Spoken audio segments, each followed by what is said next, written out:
안녕하십니까. 자연환경관리 기술사 강의를 맡은 유재상입니다. 만나 뵙게 돼서 반갑고요. 자연환경관리 기술사는 어, 지구, 환경의 변화, 특히 기후변화 때문에 최근에 이제 생물 다양성이라든가 삶의 질에 대한 문제들이 부각이 되면서 도입이 된 그런 과목이 되겠습니다. 자연환경관리기술사가 도입된 배경은 가장 큰 거는 이제 당연히 기후변화겠고요. 그 다음에 이제 그거에 따른 뭐 지구온난화, 사막화, 그러면서 이제 최근에 이제 그 도입된 개념으로 지속 가능한 발전이라는 그런 부분이 되겠고요. 또한 환경변화에 따른 생물의 멸종, 감소, 이런 것들에 대한 자원으로서의 생물 다양성, 이런 것들이 부각되면서 어, 그 중요성이 점점 강조되고 있는 그런 분야가 되겠습니다. 특히 이제 도시화나 인구 집중에 따라서 삶의 질에 대한 문제가 발생을 했고요. 거기에 따라 단순히 그 전에는 환경에 대한 문제들이 있었지만 이제는 생물에 대한 부분들이 그 중요성이 점점 더 더해가고 있는 그런 과목이 되겠습니다. 처음 도입된 거는 2004년에 도입이 됐었고요. 2004년부터 지금까지 약 13년 동안 26회 정도 시험이 시행이 됐는데 처음에 도입된 2003년에서부터 2010년까지 진행되면서 1차 필기 시험에서 15명, 35명, 24명, 20명 하다가 중간에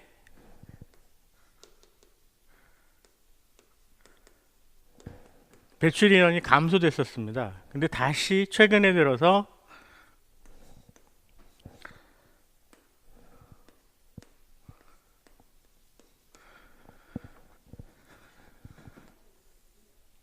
초기 한 4년 정도 배출 인원이 어느 정도 유지를 하다가 감소됐다가 최근에 들어서 다시 이제 증가되는 추세고요.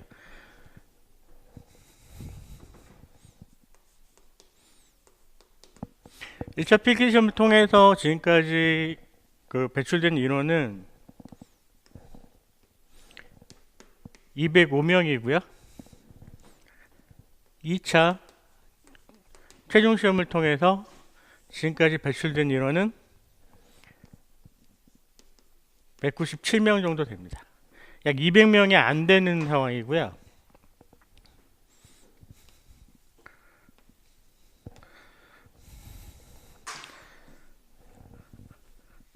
이러다 보니까 자연환경관리기술사가 초기에 그 시험이 만들어지고 사실은 이 그 자격증을 활용하는데 조금 문제들이 있어가지고 중간에 다소 감소하는 경향들을 보였습니다. 그러다가 최근에 환경 영향 평가라든가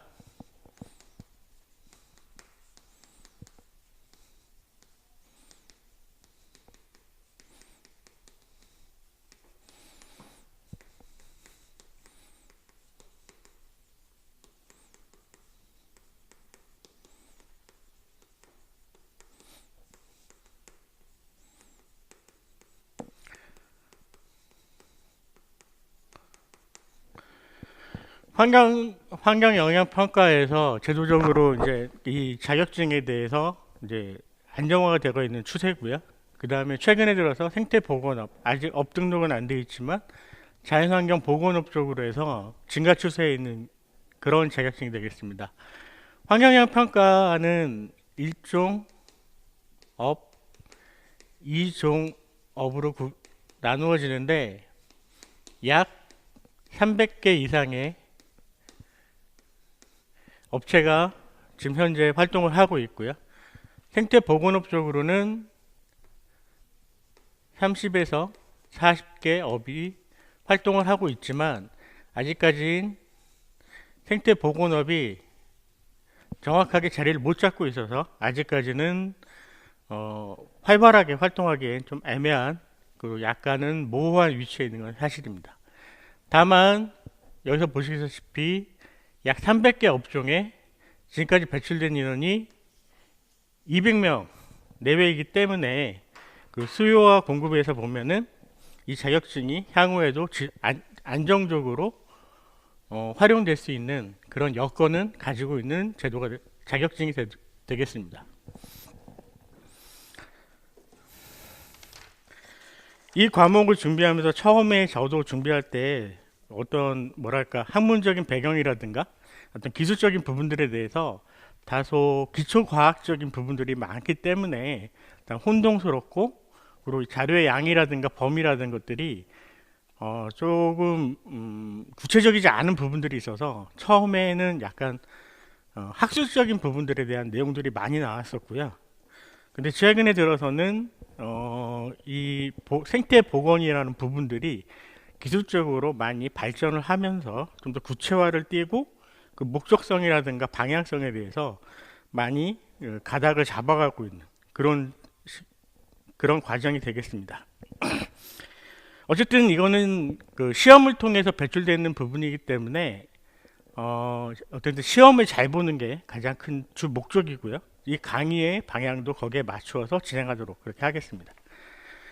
일단 전체적으로 이 과목을 준비하기 전에 먼저 이제 답안지 작성 부분에 대해서 이제 먼저 설명을 드리도록 하겠습니다.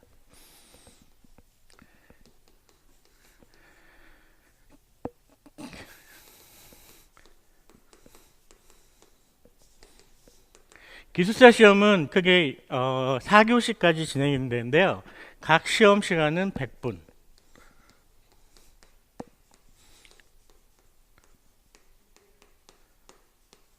1교시는 용어 중심이고요. 2에서 4교시는 논술이라고 합니다. 그래서 1교시는 13문제 중에서 순서 없이 10문제를 선택을 하는 거고요. 2에서 4교시는 6문제 중에서 4문제를 순서 없이 선택해서 쓰게 되어 있습니다. 보시면 알겠지만 10문제를 100분 안에 쓰기 위해서는 한 문제당 10분, 논술은 25분 정도의 시간이 주어지고요. 그 답안지 구성은 사실은 엄밀한 의미에서 메시지 안은 없습니다. 다만 시간적으로 볼 때 무한정 쓸 수 있는 그런 시간이 주어지지 않기 때문에 일단 처음에 주어지는 거는 14페이지 구성된 답안지가 각 응시자들한테 주어집니다. 10문제를 14페이지에 쓰다 보면은 약 한 문제당 1.5페이지 정도 나오고요.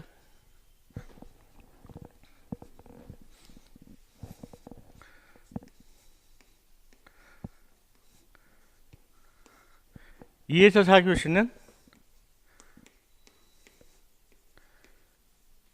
3.5페이지 정도가 주어집니다. 그러니까 처음 시험이 시작하고 난 다음에 문제를 파악하고 바로 작성이 들어가지 않으면 결국 시간적으로 굉장히 쫓겨가지고 1교시 같은 경우에는 10문제를 100분 안에 쓰기 위해서 쓰다 보면은 시간에 쫓겨서 처음 시험에서는 뭐 한 7문제, 8문제 정도, 그리고 2문제는 아예 못 쓰는, 그래서 시험을 시작하기 전에 시험에 들어가서 시간 배분이 굉장히 중요하고, 그리고 그 시간을 많이 확보하는 것들이 굉장히 중요합니다. 그래서 문제를 선택하실 때 문제를 받으시면은 자기가 잘 쓸 수 있는 부분들, 그리고 정말 알고 있는 것들, 그런 것들 먼저 써서 시간을 줄이고, 그리고 약간 자신 없는 문제들은 뒤로 빼서 그렇게 작성을 하셔야 될 부분이고요.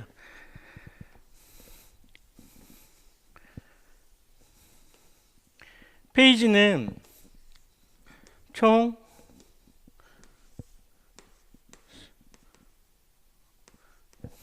22줄로 구성되어 있고요. 사이즈는 뭐 A4 사이즈라고 보시면 될 것 같습니다. 다만 이 간격이 생각보다 좀 넓고요. 글씨를 좀 크게 써야 되는 부분들이 있습니다. 제가 처음에 시험을 준비할 때 많은 분들이 저한테 글씨를 좀 잘 써라, 보시다시피 제가 이제 글씨가 좀 악필이기 때문에 그러니까 글씨를 수정을 통해서 그렇게 좀 해라 그렇게 하는 조언을 참 많이 들었는데요. 제가 개인적으로 준비를 하다 보니까 글씨를 잘 쓰느냐 못 쓰느냐도 물론 많은 도움이 될 수 있겠지만 일단 남들이 알아볼 수 있게 쓰고 그리고 빨리 쓰면서도 남들이 알아볼 수 있게만 쓰면 되지 않을까 생각하고요. 이 간격에 대한 다만 이 글자 크기나 간격에 대해서는 평소에 자기가 글씨 연습을 통해서 미리 좀 설정을 해 두시는 것들이 굉장히 중요한 부분이 될 수 있습니다. 그리고 또 하나가 이거를 준비를 하면서 도표의 활용이 굉장히 중요한 거고요. 예를 들어서 이 SSD를 구성하는 가장 중요한 요소, 당연히 환경이 가장 크겠고요. 그 다음에 경제적인 거, 비용에 대한 문제는 가장 중요한 문제가 될 수도 있고요. 그 다음에 또 하나가 사회적으로 사람들이 참여할 수 있느냐, 이런 것들. 근데 이거에 대해서 예를 들어서 쭉쭉쭉 서술을 해서 외우다 보면 이게 굉장히 시간도 많이 걸리고 어떻게 보면은 좀 외울 것들이 너무 많아지는 그런 부분들이기 때문에 도표의 활용이 굉장히 중요합니다. 그래서 여기를 나눌 때 안쪽에 이 개념들을 간단하게 구성할 수 있도록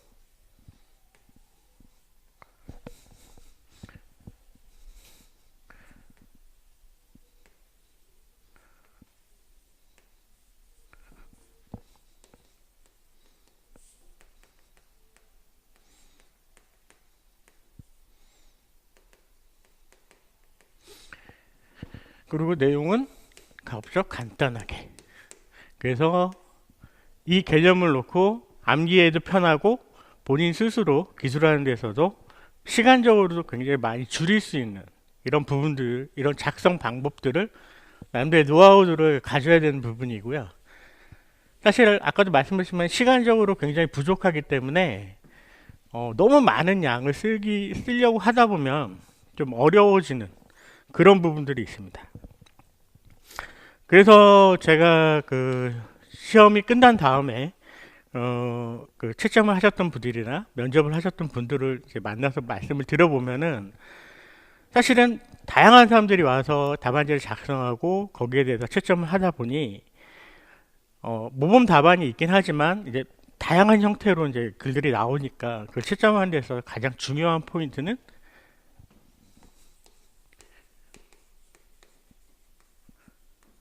키워드. 이게 무슨 얘기냐 하면은 아까 말씀드린 대로 예를 들어서 이 SSD에서 설명을 해야 된다. 그러면 여기에 꼭 들어가야 되는 거.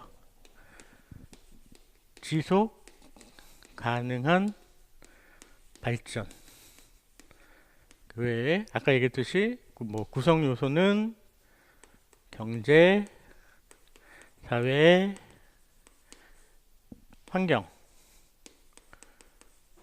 이런 식으로 아까 작성된 그 답안 안에 이런 키워드들이 들어있느냐 안 들어있느냐, 근데 그런 것들을 많이 보게 된다고 하시더라고요. 그 때문에 이 용어를 익숙해지고, 그리고 어쨌든 이쪽 분야에서 주로 다루고 있는 용어들을 많이 써서 이 글을 작성하는 것들이 되게 중요하고요. 또한 답안지를 작성하는 데서 시간을 줄이는 가장 큰 키포인트라고 생각합니다. 거기에 대해서 이제 전체적으로 이 시험을 대비하면서 갖고 될 시간들이 이제 필요한데요. 많은 분들이 과연 그 시간을 어떻게 어느 정도 준비를 해야지만 이거를 잘 시험을 볼 수 있느냐 이렇게 말씀을 하시는데 사실은 답은 없습니다. 근데 다만 자기가 시간을 얼마 정도 투자를 하느냐, 그리고 매일매일 일정량만큼 진도를 나가는 그런 부분들이 있고요. 보통은 많은 시간들을 준비하는 데는 한 2달, 석 달이 있겠지만 보통 대부분의 분들이 실무를 하시다가 시험을 대비하시는 경우들이 많기 때문에 사실 실무를 포기하고 이 시험을 준비하기는 좀 어려운 부분들이 있습니다. 기술사 시험은. 그렇기 때문에 제가 볼 때는 한 6개월 정도 필요하다고 생각을 하고요. 거기에 맞춰서 이제 그 준비 과정을 잠깐 보겠습니다. 이제 초기가 있고요. 중기가 있고요. 말기가 있고요. 마무리 단계를 이제 딱 지나갔는데 이게 무슨 병 진단하는 그런 건 아닙니다. 여기는 한 1개월 정도. 여기는 2개월. 이것도 2개월. 이제 1개월 정도.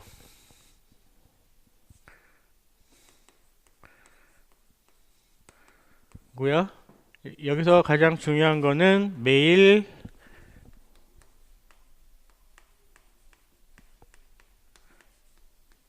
이만큼을 투자를 하는 거죠. 결국은 공부를 하다 보면 이제 느끼시겠지만 시간 싸움입니다. 시간 싸움. 자기가 얼마만큼 많은 것들을 이제 그 많은 시간들을 투자를 하냐에 따라서 점점 자신감이 붙게 되고 그리고 용어라든가 이런 것들이 익숙해지면서 논술이나 뭐 이런 거 쓸 때 그 아까 얘기했던 키워드를 얼마큼 잘 활용을 해서 그 문안을 작성하느냐가 어떤 포인트가 될 거라고 생각을 합니다. 이제 처음에 이제 1개월에서 이제 봐야 될 것들은 이제 처음이니까 일단은 내가 얼마만큼 공부해야 되는지에 대한 양을 판단을 해보셔야 될 것 같고요. 그래서 맨 처음에 일단 가장 중요한 거는 책을 읽는 거죠. 이 관련 서적이라는 거는 생태학이라든가 뭐 기타 뭐 환경교육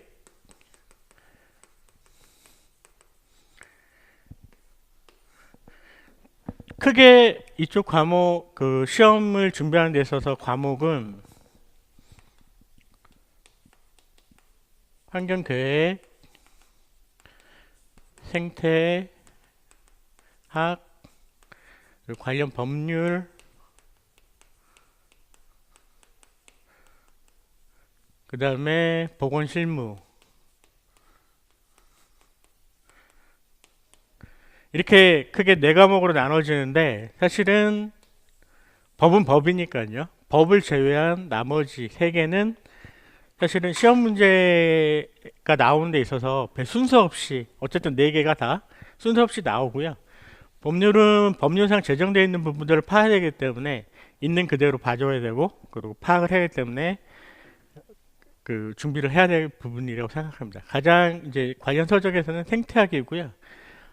시중에 나와 있는 경우에는 환경 생태학이라고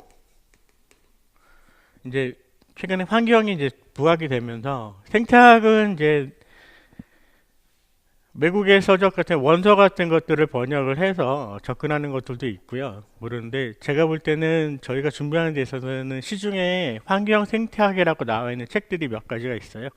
이 책을 한 번쯤은 처음부터 끝까지 읽어보시는 게 좋을 거라고 생각을 합니다. 저도 사실은 학교를 다니면서 이 생태학을 수업을 듣긴 했는데 끝까지 이 교재를 읽어본 적이 없었던 것 같아요. 근데 이번 기회에 한번 이거를 읽어보시면은 그때랑은 또 다른 그런 느낌이 있을 거고요. 환경 계획 부분들은 이제 나중에 용어라든가 이런 부분들이 좀 익숙해지기 위해서 읽는데 만약에 시간이 없으시다면은 굳이 뭐 딱 독립된 책을 읽는 게 아니고 환경부 정책 쪽이나 이쪽 그 이따가 보면은 법률 쪽 법률 관련 자료를 입수를 하면서 환경부 정책이라든가 고시라든가 이런 것도 입수 그 하시면서 같이 읽어보시는 것도 괜찮은 방법일 거라고 생각합니다. 그리고 법률 관련 자료는 가장 중요한 게 현행 법령 그리고 가장 중요한 거는 최근 재개정된 법률이고요. 여기서 중요한 거는 만약에 제정이 됐다.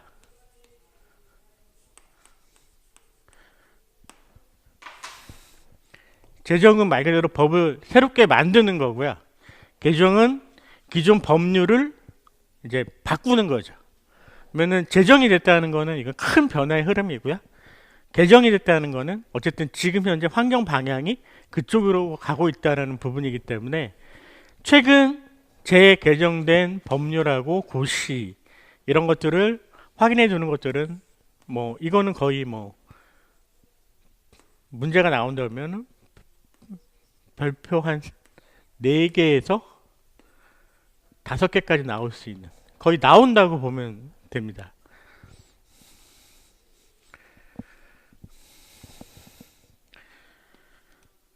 그래서 이 양하고 이 자료, 그 다음에 최근에 뉴스 기사라든가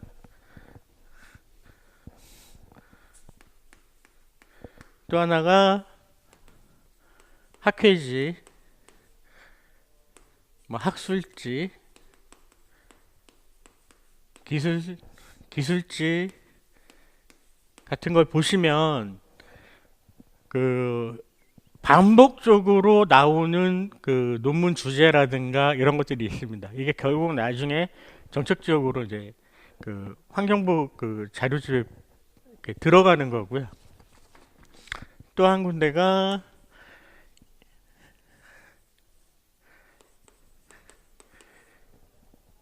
한국정책평가원이라고 하는데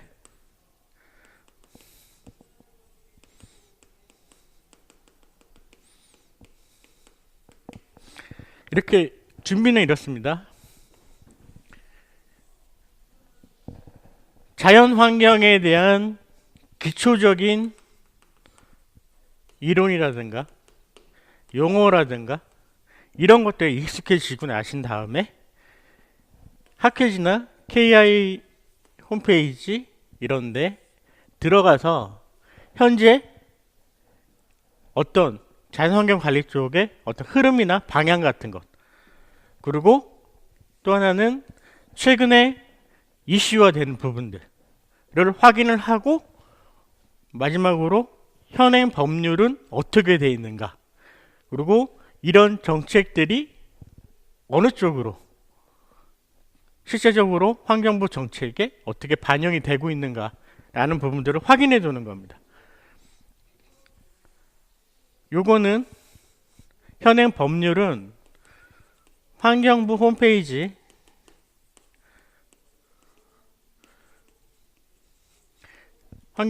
를 활용하시면 되고요.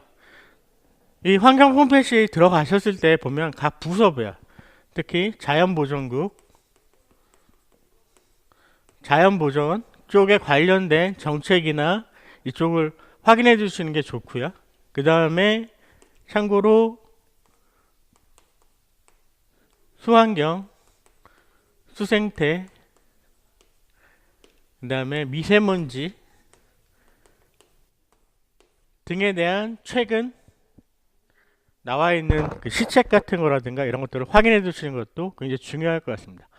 자, 이 과정들을 통해서 자료들을 막 입수를 하면 이제 요새 인터넷이 그렇듯이 막 다운을 받고 출력을 하고 뭐 책을 뭐 하다 보면은 사는 경우는 거의 없고 이런 관련 서적 외에는 대부분은 인터넷에서 파일로 받거나 이런 겁니다. 막 반복적으로 받게 되고요. 유사한 부분들이 있다 보면 그런데 자꾸 책을 읽다 보면 양이 점점 늘어나서 자료의 양도 많아지거든요. 그러면은 제가 제일 많이 모았을 때는 308로 해가지고 한 8개까지도 한번 출력을 모아봤거든요. 근데 그거를 보는 순간 이제 막 질리죠. 와, 이걸 언제 다 하냐. 근데 자꾸 읽다 보면은 이게 막 반복적이고요.